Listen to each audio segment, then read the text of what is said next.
State monitoring સેલની ટીમે વલસાડમાં ફરી સપાટો બોલાવ્યો। સારંગપુર ગામના સીમમાંથી ઇનોવા અને સ્કોર્પિયો કારમાં લઈ જવાતો 23,87,800 રૂપિયાના દારૂ સાથે એકને ઝડપી પાડ્યો।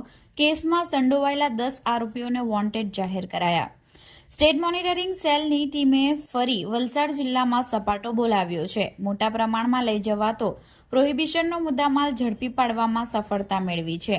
બુટલેગરો દારૂ ઘુસાડવા માટે અવનવા કિમિયાઓ અજમાવતા હોય છે, ત્યારે પોલીસ પણ એક પગલું આગળ ચાલતી હોય છે।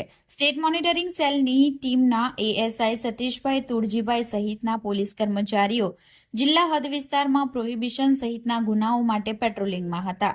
આ દરમિયાન ખાનગી રાહે બાતમી મળી હતી કે એક ઇનોવા કાર નંબર MH09FA 8483 તેમજ એક સિલ્વર કલરની નંબર પ્લેટ વગરની સ્કોર્પિયો કારમાં દારૂ લઈ જવાઈ રહ્યો છે, જેના આધારે સ્ટેટ મોનિટરિંગ સેલની ટીમે વલસાડના રૂરલ પોલીસ સ્ટેશન હદ વિસ્તારમાં આવતા સારંગપુર ગામની સીમમાં સારંગપુરથી પીઠા ગામ તરફ જતા રોડ ઉપર વોચ ગોઠવી બંને કારને ઝડપી પાડવામાં સફળતા મેળવી હતી।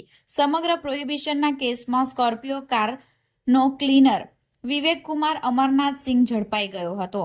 તેમજ સ્ટેટ મોનિટરિંગ સેલની ટીમે બંને કારમાંથી કુલ 23,87,800 રૂપિયાનો દારૂ અને બંને કાર ઝડપી લીધી હતી।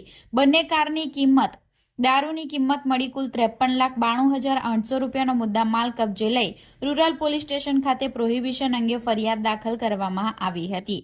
આ કેસમાં સંડોવાયેલા કુલ 10 જેટલા લોકોને વોન્ટેડ જાહેર કરવામાં આવ્યા છે।